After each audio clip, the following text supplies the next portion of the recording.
Wyoming Territory, 1883. The wind clawed at the high plains, and Odessa Fairchild stepped off the eastbound stagecoach with nothing but a threadbare carpet bag and a name scrawled on a letter. She had never seen the man who sent it, only read his careful words asking for a wife, a mother for his 2 children, someone with a kind heart and steady hands. She had written back once, saying she could be that if he would let her. Then she sold her late father's tools, packed what little she owned, and left Pennsylvania behind. The coach pulled away in a cloud of dust, leaving her alone in the middle of a sun-bleached town called Red Rock. Her boots sank slightly into the packed dirt. She held the letter tighter, her fingers trembling just a bit. That was when she saw him. He stood near the edge of the livery, tall and broad-shouldered, with a square jaw and weather-worn skin.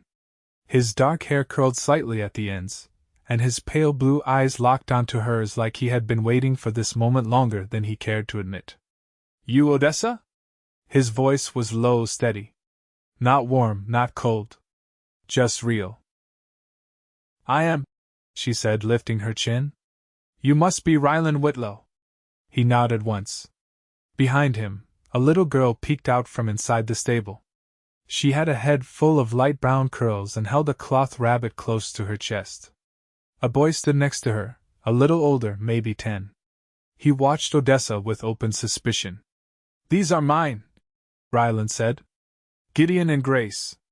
Odessa crouched to their height, keeping her voice soft. "Hello, I'm glad to meet you both." Grace blinked at her but said nothing. Gideon gave a slight nod, just polite enough.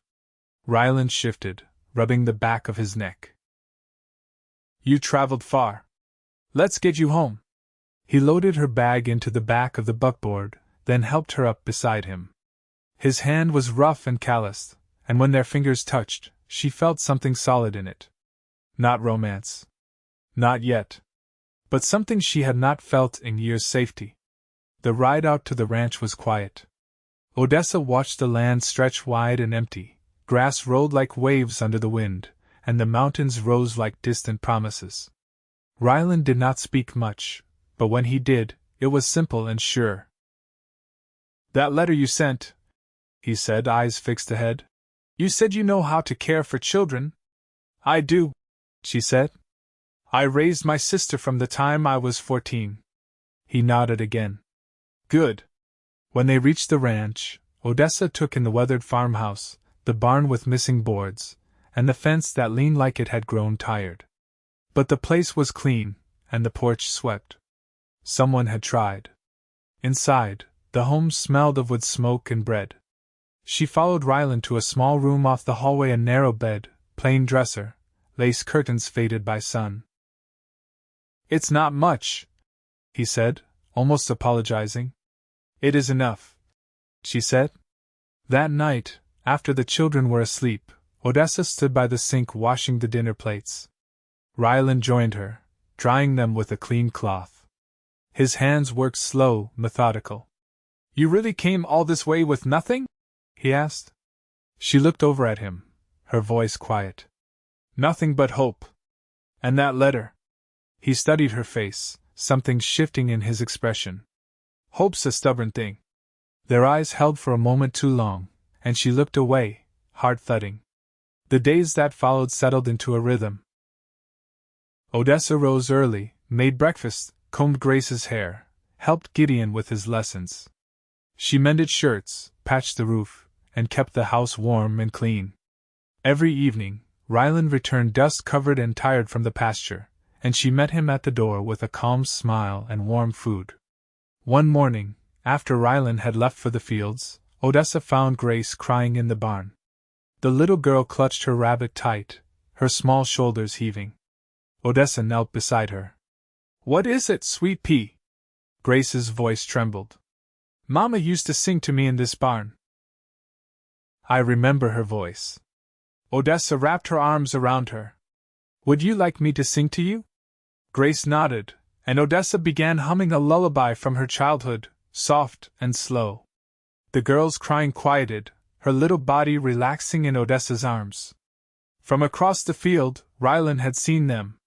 Later that night, As the moon rose outside, he lingered at the doorway of the kitchen while Odessa wiped flour from her hands. "You sang to her," he said.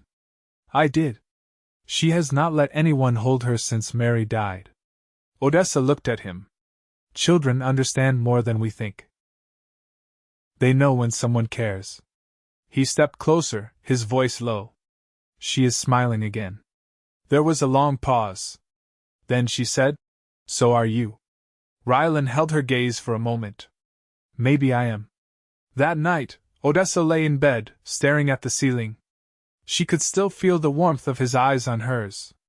She had come here expecting a roof and duty, nothing more. But now, something else stirred deep in her chest. Days turned into weeks. One afternoon, a storm rolled in fast from the west. Rylan and Gideon were still out mending fence posts. Odessa ran into the pasture, skirts soaked, hair plastered to her neck, to find them. She spotted them near the creek, struggling to pull a broken post from the mud. "You are going to catch your death," she shouted against the wind. Rylan turned, startled. "You should be inside." She grabbed Gideon's hand. "We are going home. Now."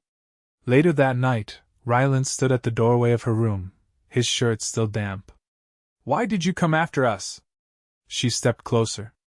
"Because I could not bear the thought of you out there in that storm." His hand lifted, brushing a damp curl from her cheek. "You care." "I do." He looked at her then like he was seeing her for the first time. "I see it in your eyes," he whispered, voice thick. "That promise. You came with nothing, but you are everything." Odessa's breath caught. "Rylan." He pulled her gently into his arms. "You are home now." She laid her cheek against his chest, heart pounding. For the first time in years, she felt steady. Wanted. Safe. And she knew, without doubt, she was falling for him.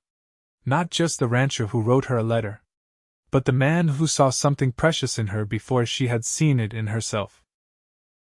The snow came earlier than Rylan expected. By the middle of October, the wind had turned sharp and mean, and the sky hung low with slate-colored clouds.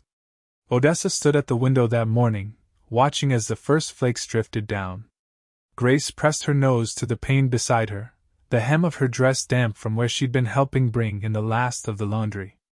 "I don't remember it starting this soon last year," Odessa said quietly. Rylan, seated at the table oiling a pair of worn leather gloves, didn't look up. "It didn't." Odessa turned. "Will the cattle be all right?" "They're in the southern pasture.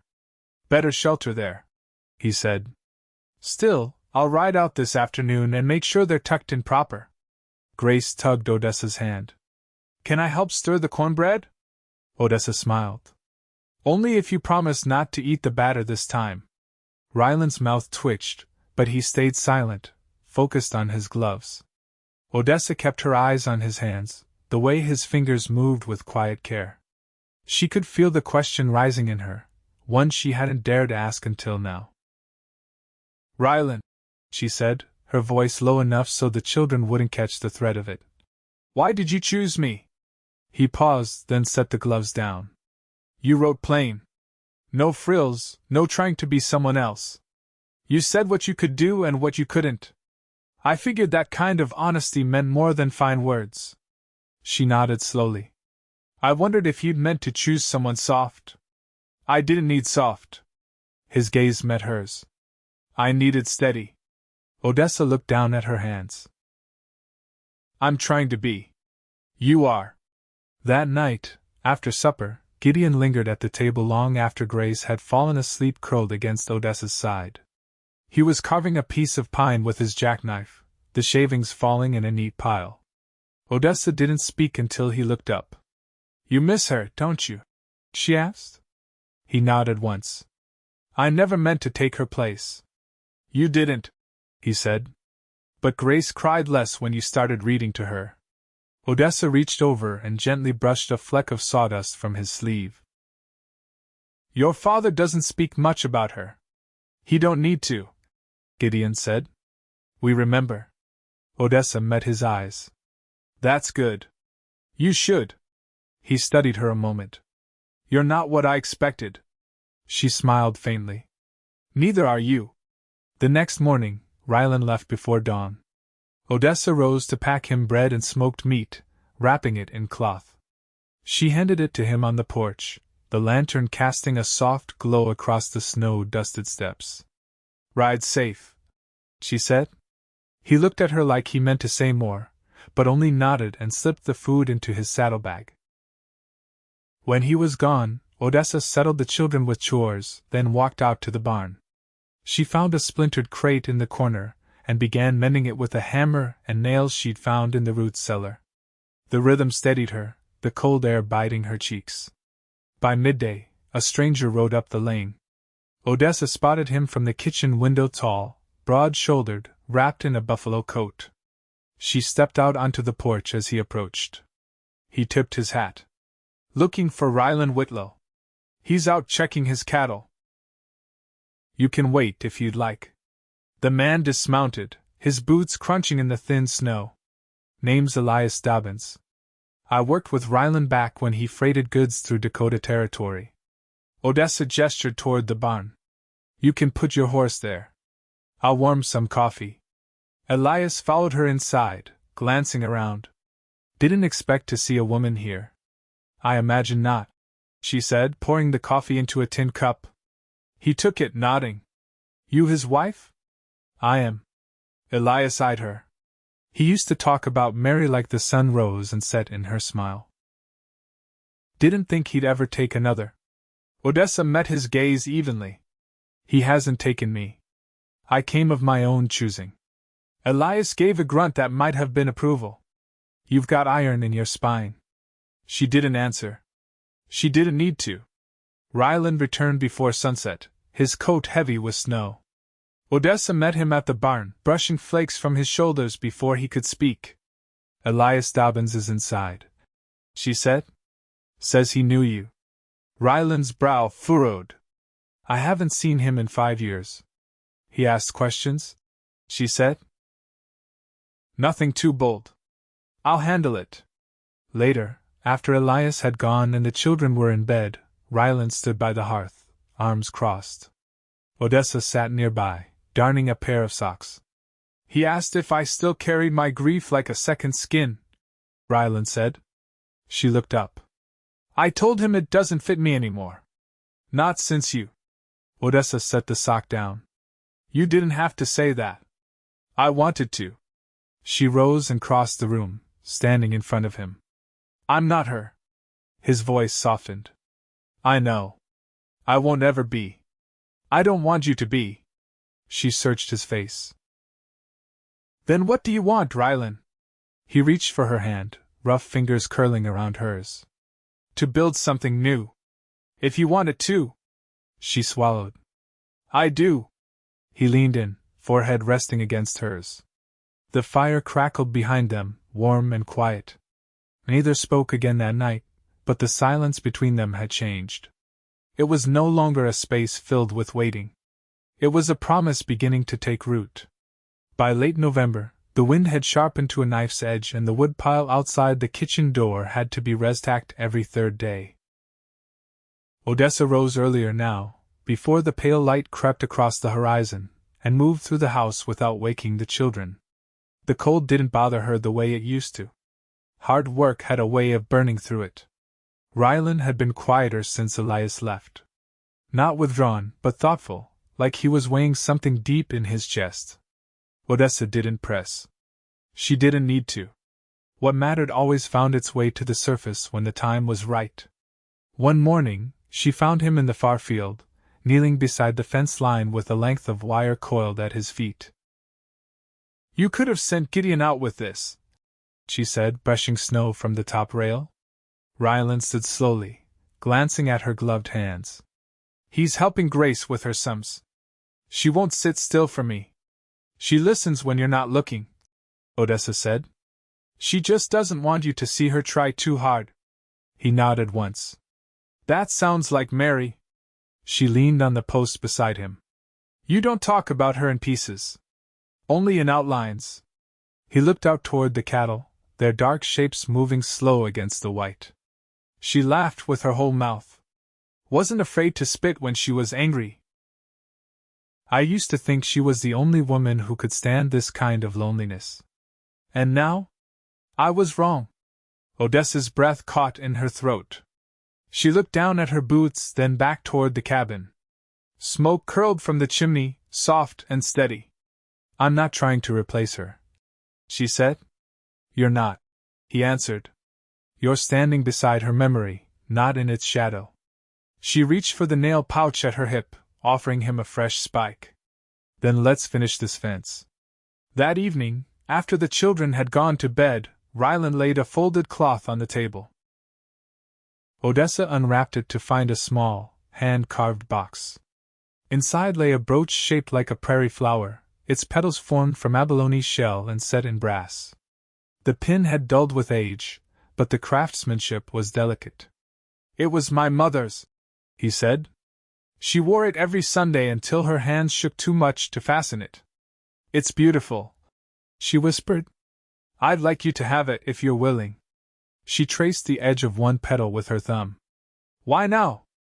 Because what we've made here, it's not just survival anymore. Odessa looked up. It's something we chose. Rylan reached across the table, his hand closing over hers. And something worth keeping. The next week brought word from the neighboring ranch. A mare had gone lame and the McKinnons needed help hauling feed before the weather worsened. Rylan left before sunrise, taking Gideon with him. That left Odessa and Grace with a quiet house and long hours to fill. After baking rye biscuits and skimming cream, they walked to the creek, bundled in shawls. Grace carried a small tin pail and a stout stick. Papa taught me how to break ice without scaring the fish, she said, tapping the edge of the frozen bank. Odessa crouched beside her. You like it out here? Grace nodded. I like when it's just quiet. Odessa smiled.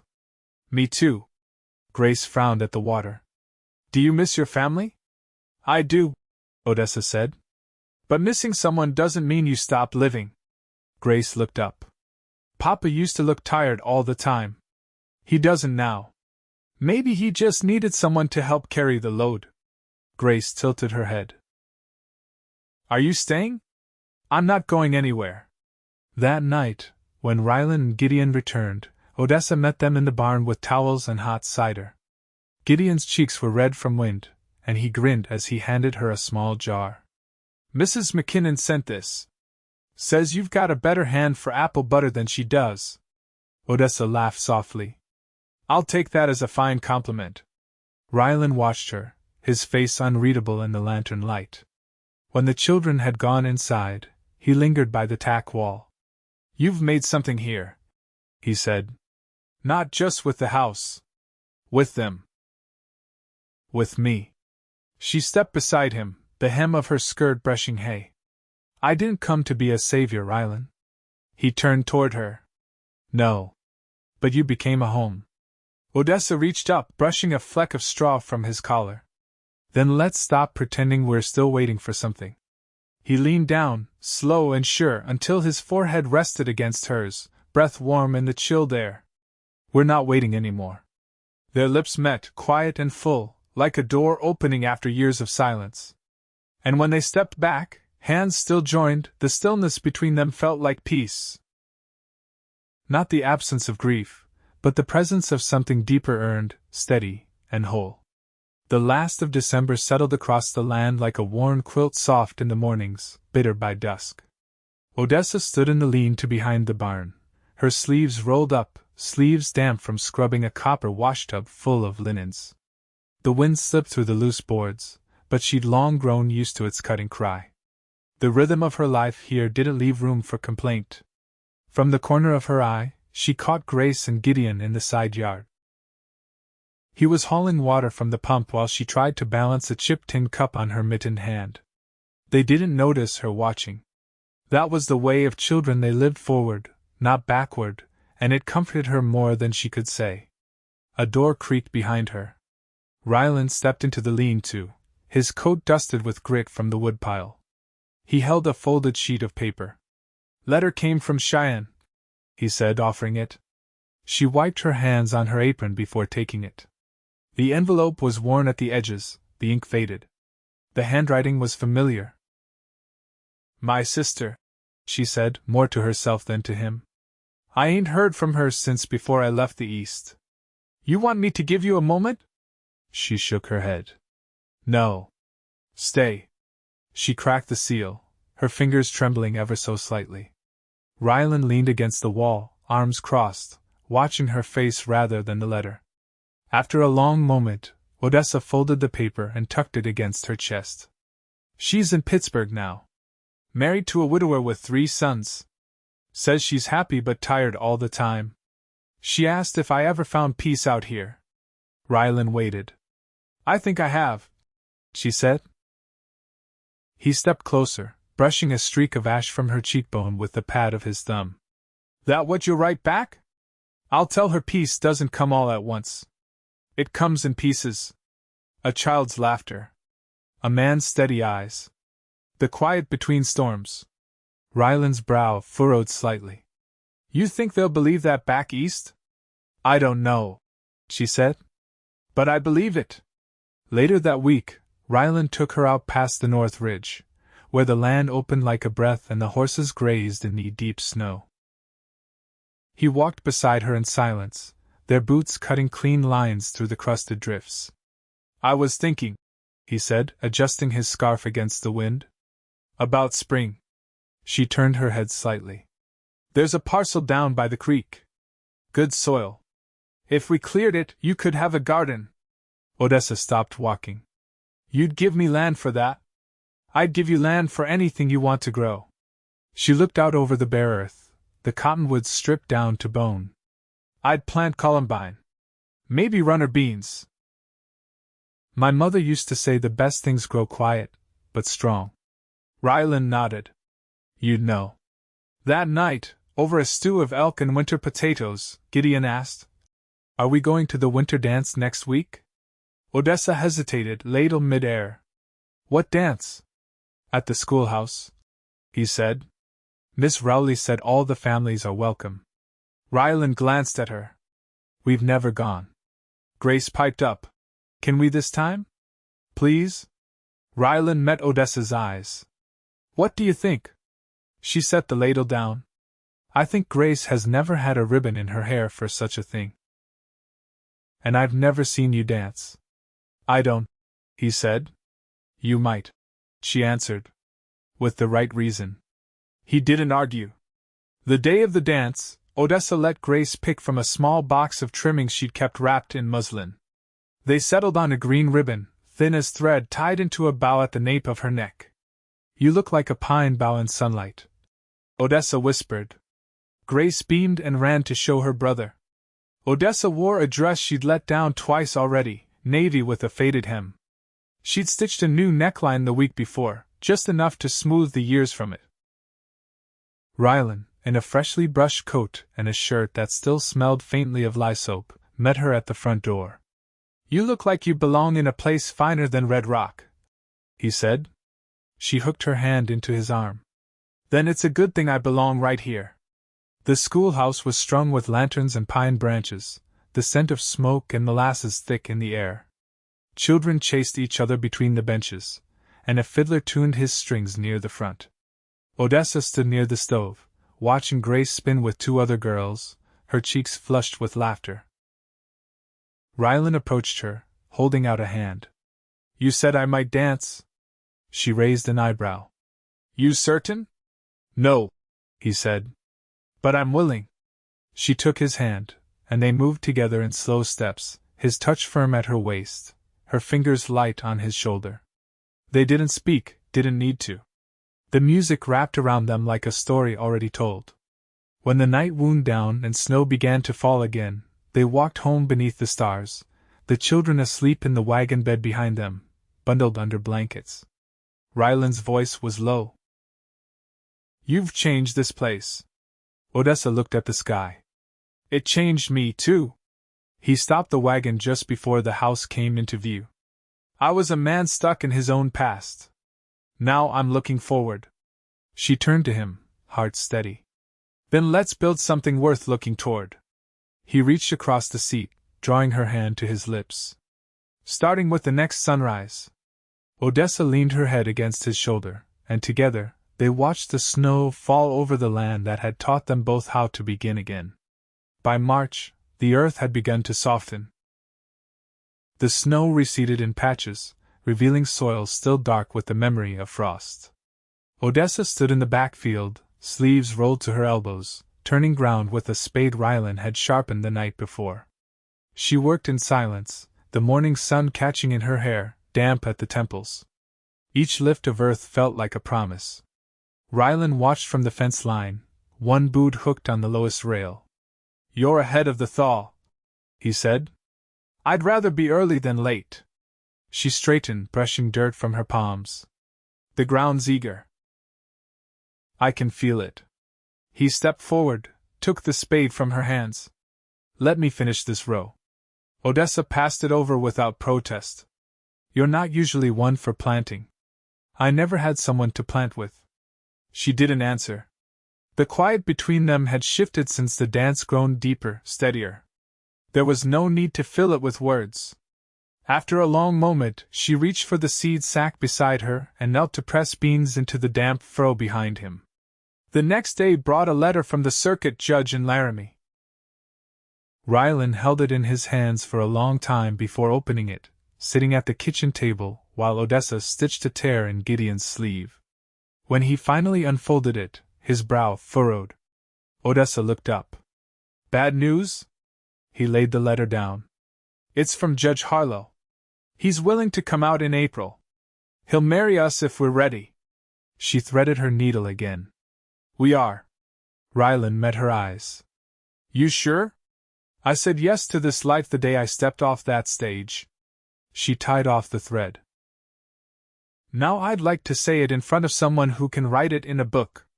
Grace, seated near the hearth with a piece of chalk and a scrap of slate, looked up.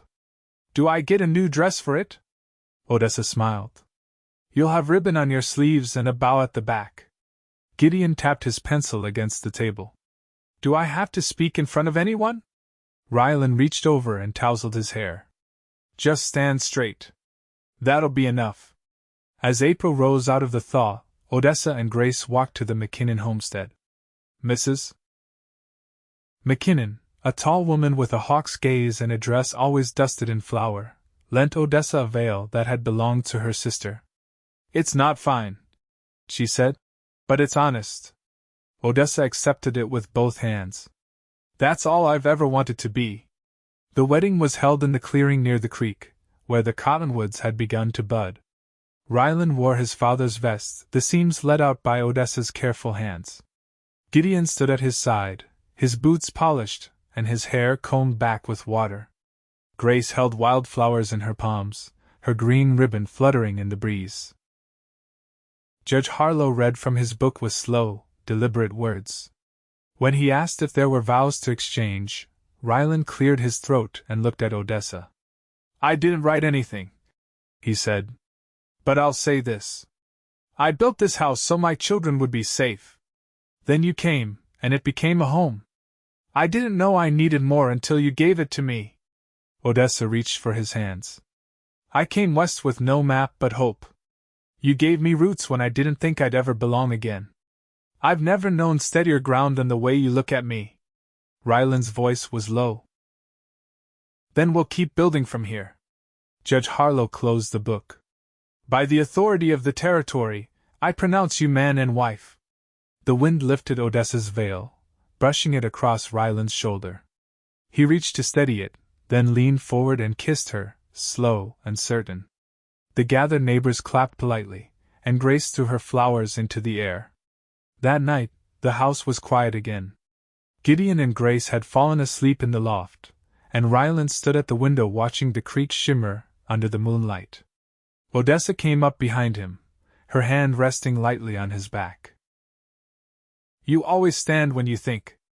"I was remembering," he said. "The first time I saw you. You looked like you weren't sure if you'd made the right choice."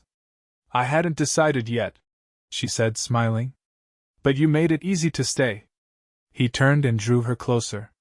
"You're the best decision I ever made." She laid her head against his chest. Then let's grow old on this land and teach the children what that means. He kissed the crown of her head. We already are. The seasons turned again. The beans sprouted. The columbine bloomed in soft purples and blues. Odessa wore the brooch each Sunday, and Grace learned to braid her own hair. Gideon took to the forge Rylan had built beside the barn, working iron with care under his father's eye. They didn't speak often of the past that lived in quiet corners, respected but no longer sharp. In the evenings, Odessa and Rylan sat on the porch, the children playing in the dust. Sometimes they spoke, sometimes they didn't. But always, their hands found each other. And that was enough.